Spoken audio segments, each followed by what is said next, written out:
को 6:5 के अनुपात में बांटा जाता है। किस अनुपात में? 6:5। अब क्वेश्चन का कहना है यदि प्रथम भाग 66 हो मतलब 6 का वैल्यू कितना 66 तो 1 का वैल्यू कितना 11 है। क्वेश्चन का कहना था कुल राशि 6:5 कितना 11। इसका मतलब 1 का वैल्यू 11 है तो 11 का वैल्यू 11 गुना 11 कितना 121। आंसर। आगे चलो। आगे क्वेश्चन है रेलगाड़ी से 650 मीटर लंबे पुल के एक छोर पर स्थित खंभे को पार करने में 30 सेकंड लेता है। क्या क्या कहानी था? बोला एक ट्रेन है और एक पुल पर एक खंभा है, इसको जब पार करना है 650 मीटर का पुल है, इस पुल को पास करने में कितना सेकंड लगता है? 30 सेकंड लगता है। और दूसरा कहानी था यदि ट्रेन पुल को पार करने यदि पुल को पार करता है तब बोला कितना सेकंड लगता है? 95 सेकंड लगता है। बोला ट्रेन का लंबाई क्या होगा? जब ट्रेन का लंबाई दिया हुआ नहीं तब कितना मान लिए x।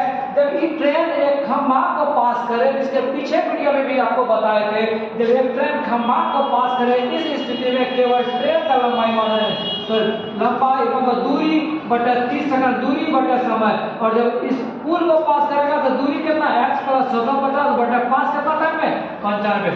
19 × 5 = 95 56 कितना 30।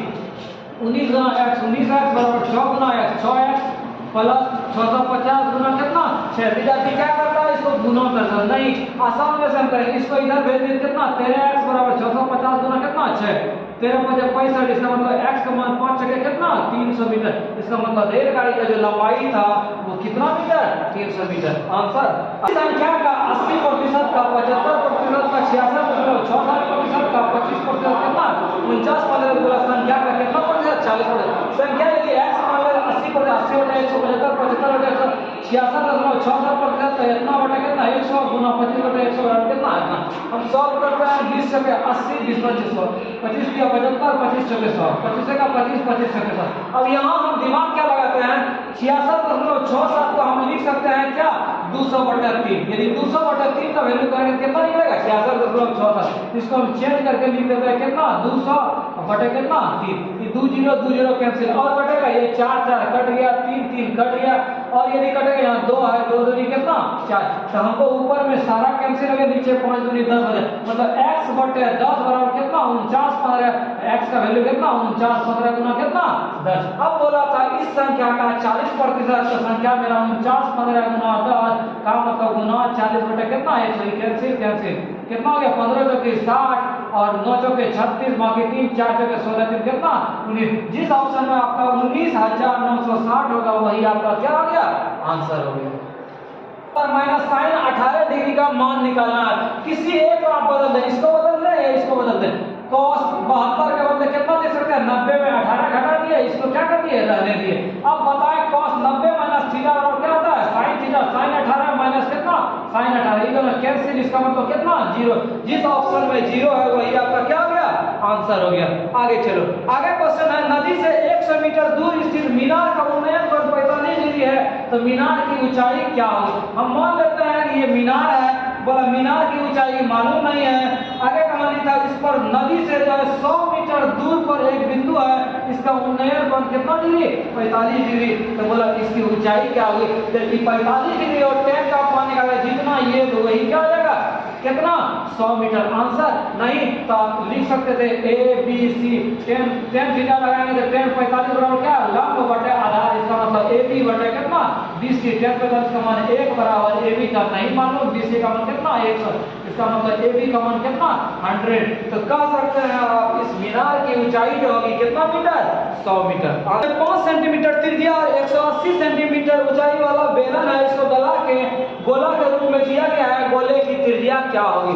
सिंपल सा बात है जब बेलन को पिघला के गोला बनाया गया है तो जो बेलन का आयतन होगा वही किसका आयतन होगा गोले की त्रिज्या गोला का आयतन होगा। तो बेलन का आयतन कितना होगा पाई आर स्क्वायर है। पाई आर का मान 5 गुना x का मान 180 तो पाई आर स्क्वायर बराबर गोले का आयतन 4/3 पाई आर क्यूब। जो कटेगा उसको कटाते हैं पाई पाई कैंसिल 4 से कटाएंगे कितना बार में 4 से 16 4 में कितना 20। आगे आर क्यूब का वैल्यू कितना 5 का स्क्वायर गुना 45 गुना 3। इसका मतलब 5 गुना 5 गुना 5 गुना कितना ये 5 गुना 5, इसको लिखेंगे 5 गुना 9 गुना 3। अब r क्यूब का वैल्यू था तो r का वैल्यू क्या होगा, इधर की 3 को 5 में 1 को 5 और 9 की 27 का क्यूब कितना 3, इसका मतलब त्रिज्या का मान कितना 15। जिस ऑप्शन में आपका 15 है वही आपका क्या हो गया, आंसर हो गया।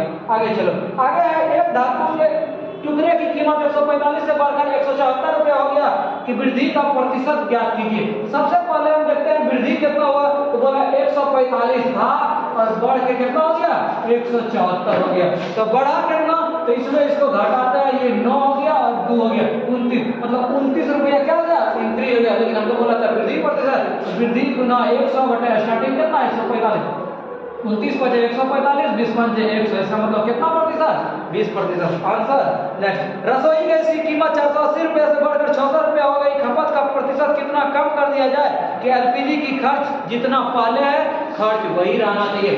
डू अलॉट में क्वेश्चन है, कैसे, तो बोला 480 रुपया है कि बढ़ के कितना रुपया हो गया 600 रुपया। तो वृद्धि कितना हो गया, तो वृद्धि हो गया कितना रुपया 120 रुपया, 600 में घटा दिए 480 वृद्धि। लेकिन वृद्धि प्रतिशत कितना, वृद्धि गुना 100 बटे कितना 480, ये 4 हो गया कितना प्रतिशत 25%। क्या यही आंसर लिख देंगे, जो ये आंसर लिख देंगे गलत हो जाएगा। क्यों, बोला कि जो बढ़ गया था, बोला खपत में कितना कमी कर दें जो कि खर्च पे चेंजिंग नहीं हो। तो 25% वृद्धि है तो कमी करने के लिए कितना, जितना वृद्धि हो उतना बटे 100 में जोड़ेंगे 25 को गुना 125 बचे 125, 20 पंच, इसका मतलब कितना प्रतिशत कमी करना है 20%। Answer next.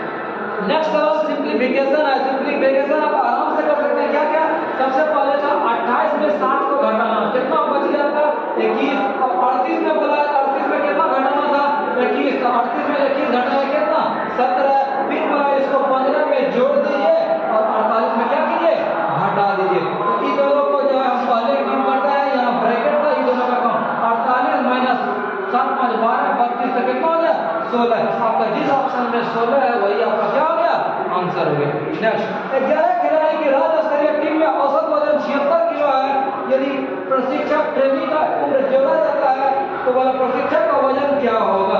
आराम से बना सकते हैं। पहले 11 जो प्लेयर था इसका एवरेज कितना था 76 किलो था। अब बोला एगो जो ट्रेनर आ जाता है, टीचर आ जाता है, तो बोला 1-1 किलो बढ़ जाता है। 11 ये 11 कितना 12 किलो बढ़ा दिए, कितना किलो 88 किलो। आंसर प्रोसेस बनाते तो कैसे बनाते, बोला 11 खिलाड़ी का औसत वजन 76, तो 11 खिलाड़ी का टोटल कितना 11 गुना कितना 76। बोला प्रशिक्षक को जोड़ देता है प्लस प्रशिक्षक, बोला कि इसका जो औसत 11 कितना 12 ही हो गया औसत। बोला अब जो औसत हो जाता है तो बोला औसत वजन 1 किलो बढ़ जाता है, पहले 76 किलो अब कितना 77 किलो। इस कंडीशन से आप किसका वजन निकाल लेंगे प्रशिक्षक का। आंसर।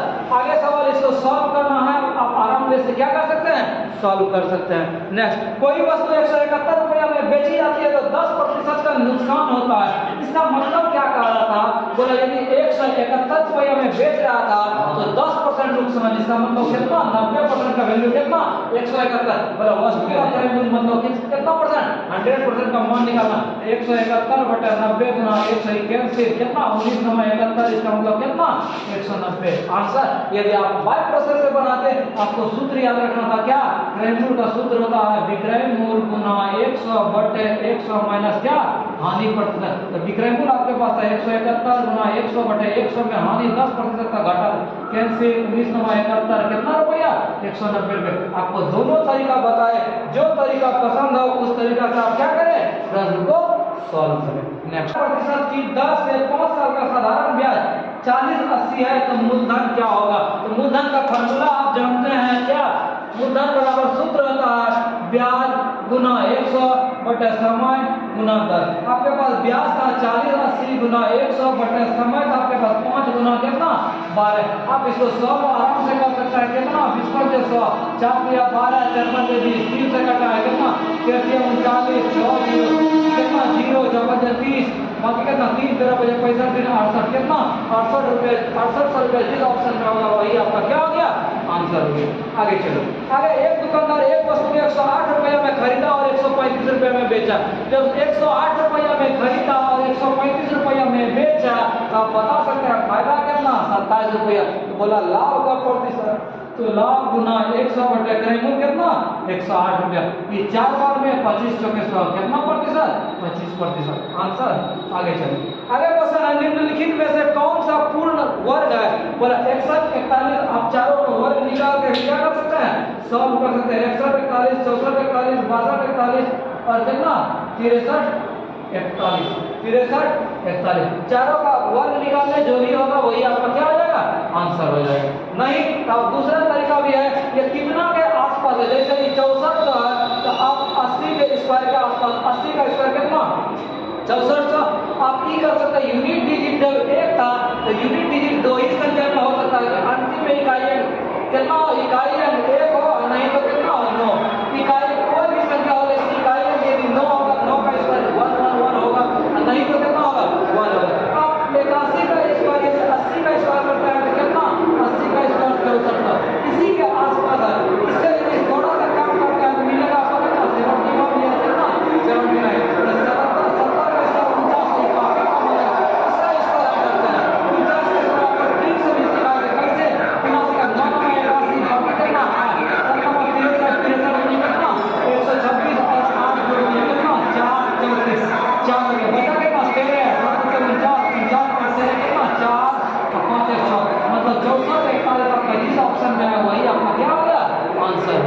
नेक्स्ट प्रश्न है एक पिरामिड का आयतन कितना होगा उसका आधार का क्षेत्रफल 25 वर्ग सेंटीमीटर और ऊंचाई 9 सेंटीमीटर है। तो पिरामिड एक तरह से शंकु के आकार का और उसका क्षेत्रफल जो होता है क्या होता है 1/3 पाई आर स्क्वायर। अब आपके पास दिया क्या कहता है बोला कि जो एरिया है इसका वैल्यू दिया हुआ था कितना 25 और हाइट कितना 9 1/3 3 दिया कितना 9 इसका मतलब कितना 75। कोई त्रिज्या निकालने का जरूरी आपको नहीं केवल 9 से लिखिए आंसर। आगे चलो। आगे क्वेश्चन है एक कॉन्फ्रेंस हॉल की माप 3808 घन मीटर है। मतलब आयतन दिया हुआ है बोला फर्श का क्षेत्रफल 224 है तो ऊंचाई क्या होगी। सिंपल सा बात है जो आयतन का बात आएगा उसमें लंबाई आया होगा चौड़ाई आया होगा और ऊंचाई आया होगा। बोला हॉल का माप जो घन मीटर है वो कितना है 3808 मतलब इसमें इंक्लूड हुआ लंबाई चौड़ाई और ऊंचाई और क्षेत्रफल में केवल क्या इंक्लूड होगा लंबाई और चौड़ाई। यदि इसको केवल हम डिवाइड कर देंगे तो मेरा क्या निकल जाएगा ऊंचाई का मान निकल जाएगा। नेक्स्ट क्वेश्चन है एक स्कूल में बच्चे ने 3 अलग अलग पेन खरीदा उसकी संख्या 7:6:5 है। किस रेट में है 7:6 कितना 5। बोला रुपया इसका जो वैल्यू था इसका 5 रुपया ये 10 रुपया और कितना रुपया 15 रुपया। आगे बोला कुल खर्च जो करता है कितना रुपया 340। अरे इसी रेशियो में लेता कितना दाम पड़ता 7 बचे कितना 35 14 कितना 60 15 बचे कितना 75। इसको यदि जोड़ते हैं कितना 5 5 10 7 1 8 6 14 3 कितना 17। इसका मतलब 170 का वैल्यू कितना 340। इसका मतलब क्वांटिटी ए जो लिया है किसमें 2 के लिया है। अब क्वेश्चन का कहना था जो उसमें 10 रुपया का पेन खरीदा तो 10 टकिया पेन कौन अनुपात में 6 अनुपात में 1 का वैल्यू 2 तो 6 को कलम 6 का वैल्यू कितना 6 दूनी 12 है। आंसर क्वेश्चन बोला 5 जोड़ 9 जोड़ 13 डॉट डॉट 49 तक का जोड़ क्या होगा। तो जोड़ के लिए आपको सूत्र क्या जानना है 2 सूत्र है n/2 × 2a + n - 1 × d और एक सूत्र है n/2 × a + tn। a + tn का मतलब पहला पद यहाँ a का वैल्यू 5 और tn का वैल्यू लास्ट में कितना 49। ऐसा करता है दोनों फार्मूला जो था दोनों फार्मूला में यदि ई दोनों रखते जिसे मालूम केवल n का मान निकालना है इसमें रख देंगे मेरा जोड़ निकल जाएगा। n का मान कैसे आप जानते हैं tn = a + n - 1 × d। tn का मान कितना 49 = 5 + n - 1 × d का वैल्यू कितना डिफर कितना 4 लिखिए। इसको इधर घटा दिए 44 = n - 1 × 4 11 से 44 का n का वैल्यू कितना 12। तो n का वैल्यू 12 यहाँ सेकंड पर था 12/2 गुना a का वैल्यू 5 प्लस कितना 49 इकट्ठ गया 6 में तो 6 गुना 49 कितना 54 6 चौके 24 कितना 324। जिस ऑप्शन में आपका 324 है वही ऑप्शन आपका क्या हो गया आंसर हो गया। ये सवाल था एटी का और इसके जस्ट आगे सवाल है किसका जीपी का। क्वेश्चन है किसी श्रेणी का तीसरा पद 9 हो तो पहले 5 पदों का गुणनफल क्या होगा। इसके लिए आपको एपी जीपी में क्या जानना होगा। यदि पहला संख्या ए लेते हैं पहला संख्या कितना लेते हैं ए लेते हैं तो दूसरा आपका ए आर तीसरा ए आर स्क्वायर फिर ए आर क्यूब फिर ए आर कितना यही होगा कॉस संख्या। अब क्वेश्चन का कहना था कि इसका जो तीसरा पद है मतलब कि ए आर स्क्वायर का वैल्यू कितना है? बोला 9 है। बोला ये 5 को टर्म हुआ कि पांचों को गुना करना। यदि इन पांचों को आप गुना करेंगे तो क्या मिलेगा? 1 2 3 4 5। इसका मतलब 1 5 का मिल गया और आर क्या मिला? 1 2 3 3 6 4 कितना 10। तो इसको आप अरेंज कर सकते हैं। ए आर का स्क्वायर आपको मालूम था, ए आर पर कितना लिख सकते हैं? ए आर स्क्वायर पर पावर कितना 5। क्यों? इस पर भी 5 हो गया, 5 दूनी कितना हो गया 10। अब लिख सकते हैं ए आर स्क्वायर का वैल्यू 9 पर पावर कितना 5। अच्छा यदि आपको ऑप्शन में नहीं मिला तो 9 पर लिख सकते हैं 3 का स्क्वायर है, इस पर भी कितना 5। तो 3 पर पावर 5 दूनी कितना 10। आपका 3 पर पावर 10 जो है सी ऑप्शन में था, यही आपका 90 का पावर 1/5 का वैल्यू कितना 4 है। इस चारों ऑप्शन में आपका क्या होगा? इसका आपको ध्यान क्या सीखना है? सीखना है कि लॉग में जो होता है कि जो नीचे है लॉग 4 पढ़ेंगे, आधार बेरान में बराबर का वैल्यू कितना 1/5। इसमें क्या होता है उस रहस्य को आप जान जाएंगे तो आप आराम से बना सकते हैं, अथवा क्वेश्चन को छोड़ जाएंगे। यदि लॉग को हटाना है, ये जो 92 था आधार में केवल ये पावर चढ़ जाता है, जो लॉग के साथ वो रिजल्ट हो जाता है। 92 पर पावर 1/5 है तो रिजल्ट कितना 4। यही तो चीज खोजना था, यही आपका क्या हो गया आंसर हो गया। आगे सवाल में था लॉग ए एम एन का वैल्यू। इसको यदि अलग करना होता है, ये यदि गुना के रूप में रहे सेपरेट, यदि अलग अलग करना है तो दोनों जोड़ के रूप में रहता लॉग ए, यहाँ क्या एन। यदि यहाँ बढ़े रहता तो क्या हो जाता घटाव के रूप में रहता आंसर। यही काम करना था। नेक्स्ट वाला लॉग एक्स बेस ए बराबर कितना 4। आराम से जस्ट यहाँ जो सवाल बना है यही आप कर सकते थे। क्या यहाँ ए जो था ए पर पावर इसको चढ़ा कर लिख देते बी बराबर कितना, जिस ऑप्शन में है वही आपका क्या हो गया आंसर हो। सबसे पहला काम इसको 360 के फॉर्मेट में तोड़ेंगे। क्यों? आपको बताया मैं यदि ये 360 का राउंड अप होगा तो मान आपका क्या रहते जाएगा सेम होते जाएगा। इसको पहले छोटा करते हैं तो कैसे? यदि 5 गुना 360 कर दिए कहाँ तक आप पहुंच गए 1800 तक, और 1800 केवल 120 जोड़ना था। इसका मतलब इसका सेम चीज होता है। इसका मतलब इसका वैल्यू कितना sin 120। अब आप बताएंगे sin 120 का कितना नहीं जानते हैं, आप मान जानते हैं इसको 90 प्लस कितना कर सकते हैं 120। और sin 90 प्लस थीटा जो होता है वो क्या होता है cos थीटा होता है, और cos 30 का वैल्यू कितना √3/2 आंसर। आगे क्वेश्चन है tan 0 गुना tan 1 tan 2 tan 3 dot dot tan 89 तक का मान क्या होगा? तो आपको इसमें जानना क्या जरूरी होगा? tan 0 का मान 0 होता है तो सबको क्या कर देगा 0 कर देगा आंसर। आगे चलो, आगे क्वेश्चन है sin theta plus cos theta बराबर 7/5। तो sin theta into cos theta का मान क्या होगा? क्या होगा? sin theta plus cos theta बराबर 7/5। तो sin theta into cos theta का मान क्या होगा? अच्छा इसको यदि हम स्क्वायर कर देते हैं दोनों साइड तो क्या क्या मिलेगा? मिलेगा sin square theta plus cos square theta plus 2 sin theta into cos theta equal to कितना 49/25। क्या फायदा हुआ? इससे फायदा हुआ इसका वैल्यू कितना 1 plus 2 sin theta into cos theta बराबर कितना 49/25। एक को उधर भेज रहे हैं 2 sin theta into cos theta बराबर कितना 49/25 में कितना 1 माइनस, तो इसका तो उल्टा हो जाएगा कितना 24/25। अभी 2 गुना में था उधर जाके बच गई भाग। इसका मतलब sin थीटा इनटू cos इधर कट गया 12 बार में, इसका मतलब 12/25। जिस ऑप्शन में आपका 12/25 है वही आपका क्या हो गया आंसर हो गया। इसी ढंग का एक और सवाल है, बोला cos 1230 का मान क्या होगा? आपको घबराना नहीं है, आराम से बना सकते हैं। सेम उसी ढंग से हम पहुंचेंगे कहां तक cos 1230 तक। पहले 360 के फॉर्मेट में हम तोड़ते हैं, यदि 3 बार तोड़ दिए कहां तक हम पहुंच गए 3 गुना 360 1080 तक पहुंच गया। आपको पहुंचना था कितना 1230 तक, तो कितना पहुंच गया 150। तो प्लस कितना लिख देंगे 150। तो ई वाला तो सेम होगा n इनटू थीटा का सेम वैल्यू, तो cos कितना 150। अब इसको लिख सकते हैं cos 90 प्लस कितना 60 लिख देंगे, और हम जानते हैं cos 90 प्लस थीटा क्या होता है sin थीटा होता है माइनस sin थीटा, तो माइनस sin कितना 60। इसका मतलब माइनस √3 कितना 2। अब जिसको ये भी याद नहीं रहेगा तो थोड़ा सा पल भर याद रखें क्या कोई भी मान निकाल सकते हैं। क्या क्या इसमें जो है ऑल पॉजिटिव ये 90 डिग्री, ये 180, ये 270 और ये कितना 360 डिग्री। इस बात में केवल साइन और कोसेक पॉजिटिव होगा, इसमें कॉस और सेक पॉजिटिव, और इसमें टेन और कॉट। अब बात में आपको क्या याद रखना है, यदि 90 और 270 का बात आएगा इसमें चेंज होगा, मतलब बदलाव होगा। बदलाव किसमें होगा? साइन हो जाएगा किसमें कॉस में, कोसेक सेक में। वही यहाँ किए cos 90 प्लस थीटा, ये चेंज करने के लिए 90 प्लस थीटा तो चेंज होगा cos किसमें साइन में। अब बात लो प्लस माइनस का, बोला 90 प्लस थीटा, 90 यहाँ प्लस थीटा इस घर में बोला था केवल साइन और कोसेक पॉजिटिव, बाकी कोई पॉजिटिव नहीं, यहाँ cos चल रहा था, क्या होगा नेगेटिव। आंसर आगे चलो।